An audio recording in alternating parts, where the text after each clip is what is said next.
Hello YouTube family, कैसे हैं आप सब लोग। उम्मीद करते हो आप सब लोग अच्छे होंगे। मैं भी एकदम अच्छी हूँ। तो कल हम लोग बात कर रहे थे ना प्रेगनेंसी के सेमेस्टरों के बारे में। तो मैं आज प्रेगनेंसी का जो फर्स्ट सेमेस्टर है ना उसके बारे में बात करूँगी। प्रेगनेंसी का जो सेमेस्टर है फर्स्ट, उसे हम लोग सप्ताह में 1 से 12 सप्ताह को प्रेगनेंसी का फर्स्ट सप्ताह बोलते हैं। और वैसे अगर हम नॉर्मली जो लैंग्वेज है उसमें बोलेंगे तो 3 महीने को प्रेगनेंसी का फर्स्ट सेमेस्टर बोलते हैं। तो अच्छा, ये इसमें हम लोग 2 चीज़ें मेन जानेंगे, आपको क्या करना चाहिए और क्या नहीं करना चाहिए। प्रेगनेंसी की जो फर्स्ट सेमेस्टर में ना नॉर्मली है, आप सबको भी होता है, मतलब हर किसी के ये नॉर्मली ये चीज़ है।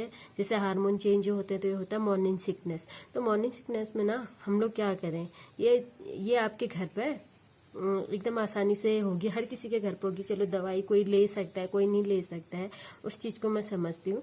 तो सबसे पहले आपको क्या करना है, मॉर्निंग सिकनेस हो रहे तो आपको अदरक लेना है, ठीक है। अदरक को मुंह पर रखना है, छोटा सा टुकड़ा।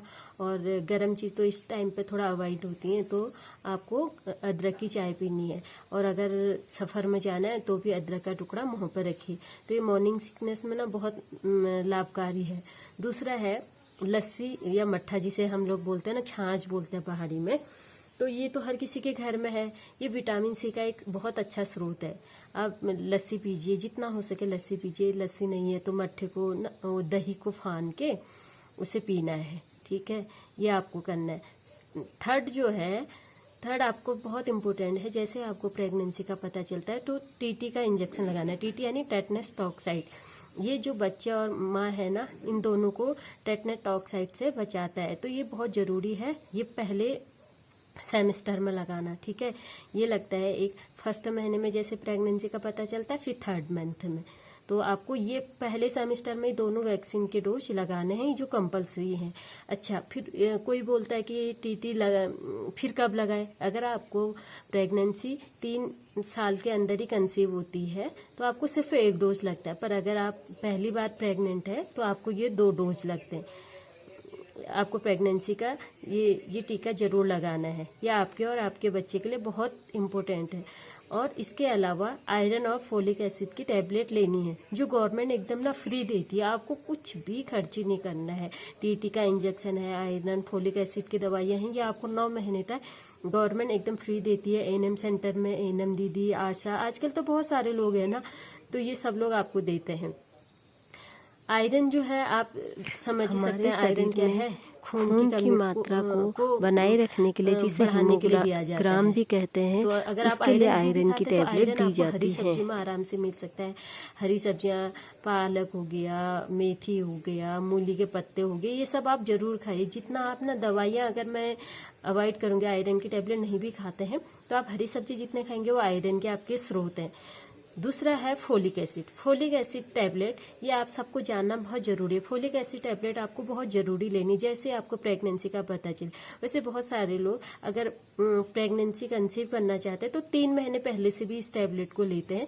पर अगर वो आप लोग नहीं ले पाते हो तो आपको जैसे प्रेगनेंसी कंसीव होती है, फोलिक एसिड लेना बहुत ज़रूरी है। फोलिक एसिड के 2 काम हैं। एक क्या है, जो ब्रेन डेवलप होता है, हमारा जो बच्चे का ब्रेन डेवलप होता है, उसमें फोलिक एसिड बहुत अच्छा काम करता है।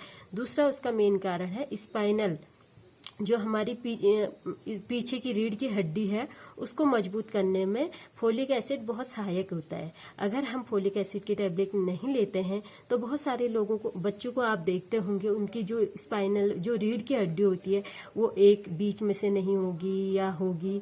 तो उसका मेन कारण है उस लेडीज ने फोलिक एसिड की टैबलेट को प्रॉपर नहीं लिया होगा। तो फोलिक एसिड की टैबलेट आपको 3 महीने तक कंटिन्यू लेना है। मैंने बहुत सारे ऐसे केस देखे हैं जो बच्चे एकदम सही होते हैं पर वो बैठ नहीं पाते हैं ना, क्योंकि जन्म के टाइम तो आपको पता है कि बच्चा बैठ नहीं पाता है, पर जैसे धीरे धीरे बच्चा अपने हाथ के बल चलना शुरू करता है तो वो सपोर्ट नहीं ले पाता है, क्योंकि उसकी स्पाइनल जो होती है ना, जो रीढ़ की हड्डी होती है, वो काम करना बंद कर देती। तो आपको क्या करना है, फोलिक एसिड और आयरन की टैबलेट जरूर लेनी है। टीटी का इंजेक्शन लगाना है। अगर आपको नोजिया या वॉमिटिंग हो तो अदरक लेना है। और विटामिन सी के लिए आप धूप तो लेते ही हैं, क्योंकि सब लोग खेत वेत में काम करते ही हैं, तो उसके लिए आपको अगर लस्सी वगैरह है तो वो भी आप जरूर लीजिए। अच्छा, फिर इसके अलावा आपको हरी सब्जियां ना जितनी हो सके आप हरी सब्जियों का सेवन खूब करिए। अंडा खाइए, चिकन खाइए, मछली खाइए, ये आपके और आपके बच्चे के लिए ना बहुत अच्छा है। मैं समझ सकती हूँ कि इस टाइम पे खाने का मन नहीं करता है, वॉमिटिंग आने का मन करता है, तो आप अपना रेगुलर टाइम बनाइए। 2-2 घंटे में, 2-2 घंटे के गैप में कुछ ना कुछ खाते रहे। इससे क्या होगा, बच्चे का डेवलप भी ठीक होगा और आप भी एकदम स्वस्थ रहोगे। अगर आप खाना नहीं खाओगे ना तो आप कमजोर हो जाओगे, बच्चा ज़्यादा ग्रोथ करने लग जाएगा, तो उससे आपको दिक्कत होगी। अच्छा, फिर इसके अलावा आपको और क्या करना है, इसके अलावा आपको बाईं करवट सोना है। आप जब जाते हैं तो डॉक्टर बोलते हैं कि दाईं करवट नहीं सोना, बाईं करवट सोना। बाईं करवट सोने का मेन कारण है, इससे जो बच्चे की डेवलप होती है ना, वो ग्रोथ बहुत सही होती है। बच्चा की पोजीशन, ये सब के लिए आपको बोला जाता है बाईं करवट सो, तकिया नहीं रखना है, ये काम करना है। अच्छा, आप इस टाइम पर और क्या नहीं करें, आपको सबसे पहले भारी सामान नहीं उठाना, ठीक है। और डेली की जो रूटीन काम है वो तो करनी है, एक्सरसाइज तो बहुत ज़रूरी है, घर पे जो भी काम होता है वो करना है। पर 3 महीने आपको थोड़ा भारी सामान उठाना अवॉइड करना चाहिए, क्योंकि इस टाइम पे जो मेन प्रोसेस होता है, जो बच्चा होता है फैलोपियन ट्यूब से यूट्रस में आता है। तो अगर हम बहुत ज़्यादा मतलब भारी सामान वगैरह उठा देते हैं तो मिसकैरेज होने के चांसेस इस टाइम पर बहुत ज़्यादा होते हैं। तो 3 महीने तक भारी सामान कम उठाना है, बाकी और सारे काम तो आपको कंटिन्यू करने ही हैं। और अगर आपको बहुत इमरजेंसी है तो ही इधर उधर जाइए, नहीं तो इधर उधर गाड़ी में भी सफ़र कम करना चाहिए। तो दोस्तों, अभी मैंने आपको प्रेगनेंसी के फर्स्ट सेमेस्टर में आपको क्या करना चाहिए और क्या नहीं करना चाहिए ना, जितना मुझे नॉलेज था तो मैंने आपके साथ शेयर किया। अगर आपको भी कुछ नॉलेज है तो कमेंट में मुझे ज़रूर शेयर करें। बाकी अगर आपको मेरी जानकारी अच्छी लगी हो तो एक लाइक, सब्सक्राइब और कमेंट करिए और अपने दोस्तों के साथ शेयर करिए। धन्यवाद। तो कल हम बात करेंगे प्रेगनेंसी के सेकेंड सेमेस्टर के बारे में।